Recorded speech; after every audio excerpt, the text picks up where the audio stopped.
আসসালামু আলাইকুম সবাইকে অসংখ্য ধন্যবাদ আমার ইজি বায়োলজি বইটিকে কেনার জন্য। যারা এখনো সংগ্রহ করেনি খুব দ্রুত সংগ্রহ করে ফেলো।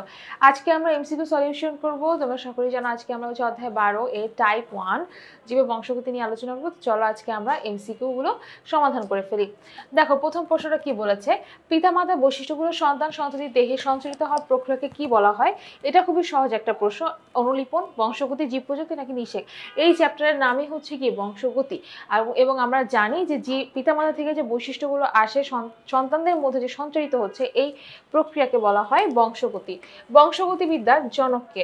লিনিয়াস, ডারউইন, ওয়াটসন নাকি মেন্ডেল? অবশ্যই উত্তর হবে মেন্ডেল। বংশগতিবিদ্যার জনক হচ্ছে মেন্ডেল, গ্রেগর জোহান মেন্ডেল। কোনটা বংশগতি বস্তু? বংশগতি বস্তু মানে হচ্ছে যা কার মধ্য দিয়ে এই বৈশিষ্ট্যগুলো সন্তান সন্ততির মধ্যে চলে আসতেছে সেগুলোই হচ্ছে বংশগতি বস্তু। নিউক্লিওপ্লাজম, নিউক্লিওলাস, ক্রোমোজোম নাকি সেন্ট্রোজোম? উত্তর হচ্ছে কি ক্রোমোজোম হবে। এরপরে প্রশ্ন দেখো, কোনটা বংশগতির ভৌত ভিত্তি, মানে কোনটা ছাড়া বংশগতির এই বৈশিষ্ট্যগুলো কখনোই পিতামাতা থেকে সন্তানদের মধ্যে যাবে না? কোনটা ছাড়া? সেটা হচ্ছে কি তাদের ভৌত ভিত্তি বা পিলার। ক্রোমোজোম, সেন্ট্রোজোম, রাইবোজোম নাকি লাইসোজোম? উত্তর হচ্ছে কি ক্রোমোজোম। ক্রোমোজোম বংশগতির ভৌত ভিত্তি। তারপরে দেখো, কোনটা বংশগতির প্রধান উপাদান? Chromosome, centrosome, lysosome, nucleolus? বংশগতির প্রধান উপাদান মানে হচ্ছে কি যে বংশগতির যে উপাদানগুলো আছে সে বংশগতির প্রধান উপাদানটা কোনটা যেটা ছাড়া এই বৈশিষ্ট্যগুলো সঞ্চারিত হবে না? তো বংশগতির অনেকগুলো উপাদান আছে, তার মধ্যে প্রধান উপাদান হচ্ছে গিয়ে ক্রোমোজোম। এবং তোমরা দেখবা এখানে আর কোনো বংশগতির উপাদান নিয়ে আলোচনা করা হয়নি।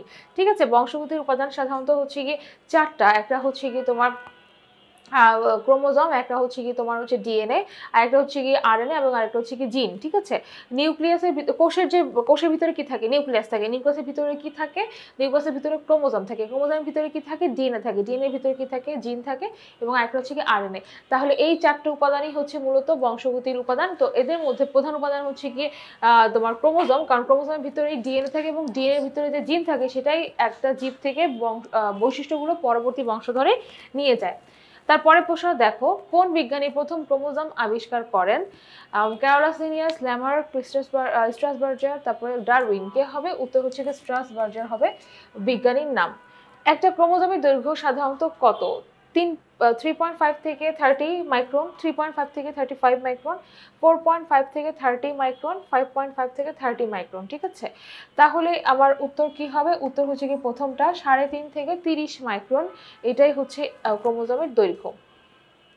ক্রোমোজোমের ক্ষেত্রে একটা প্রধান বংশগতীয় বস্তু, বংশগতির ভৌত ভিত্তি, এর প্রস্থ 0.2 থেকে 2.0।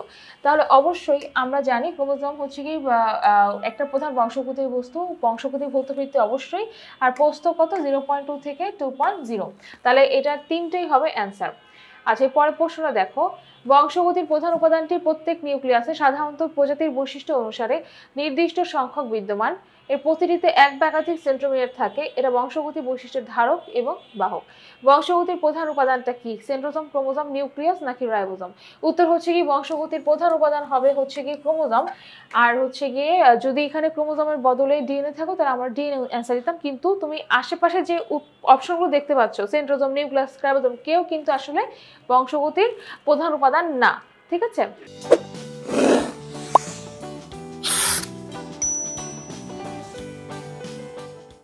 এরপরে প্রশ্ন দেখো, উক্ত উপাদানটার রাসায়নিক গঠন হলো? উক্ত উপাদান মানে হচ্ছে ক্রোমোজোমের রাসায়নিক গঠন কি? ডিএনএ, তারপর হচ্ছে আরএনএ, হিস্টোন এবং নন হিস্টোন প্রোটিন নাকি ফসফরাস? উক্ত উপাদান মানে হচ্ছে ক্রোমোজোমের কথা বলা হচ্ছে। এই ক্রোমোজোমের প্রধান উপাদান কি হবে? প্রধান উপাদান অবশ্যই ডিএনএ হবে এবং আরএনএ, হিস্টোন এবং নন হিস্টোন প্রোটিন,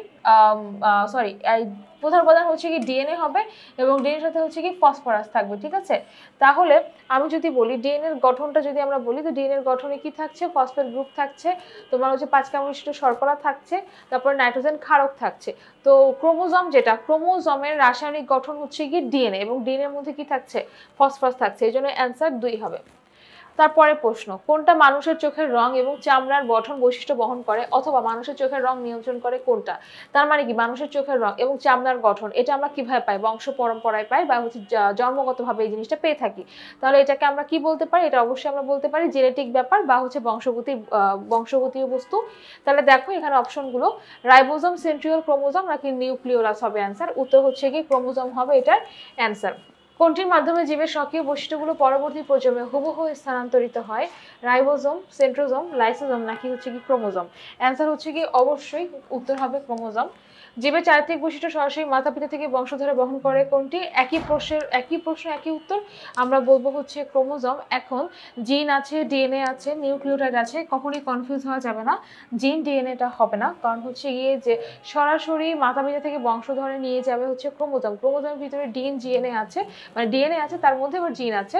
তো সেটার কাজ হচ্ছে গিয়ে জীবের চারিত্রিক বৈশিষ্ট্য বহন করা, কিন্তু যে বহন করে নিয়ে যাওয়ার কাজটা তো কাউকে করতে হবে। যেমন আমরা যখন মনে করো আমাদের বাসা থেকে যখন স্কুলে যাই, বা আমাদের বাসা থেকে যদি কোথাও বেড়াতে যাই বা মার্কেটে যাই, তখন আমরা হয় রিক্সা, নাহলে বাস, নাহলে সিএনজি করে যাই। এটা কেন যাই? এটা হচ্ছে আমাদের যাতায়াতের মাধ্যম, ঠিক আছে, যে আমরা এই যানবাহনের মাধ্যমে চলাচল করে এক জায়গা থেকে আরেক জায়গায় যাই। তাহলে এই যে জীবের যে বৈশিষ্ট্যগুলো, মনে করো একটা মানুষের চোখের রং কেমন, একটা মানুষের চুলের ধরন কেমন, একটা মানুষের হচ্ছে গিয়ে স্কিন কালার কেমন, সেই বৈশিষ্ট্যগুলো কোথায় থাকে? সেই বৈশিষ্ট্যগুলো জিনে থাকে, কিন্তু জিন তো আর একা একা যেতে পারবে না, জিনকে তো কাউকে বহন করে নিয়ে যেতে হবে। তো এটা বহন করে নিয়ে কে যাবে? সে বহন করে নিয়ে যাবে হচ্ছে কি ক্রোমোজোম। ক্রোমোজোমই বহন করে নিয়ে তোমার হচ্ছে কি মাতা পিতা থেকে বৈশিষ্ট্যগুলো তোমার সন্তানদের মধ্যে পাস করে দিবে, ঠিক আছে?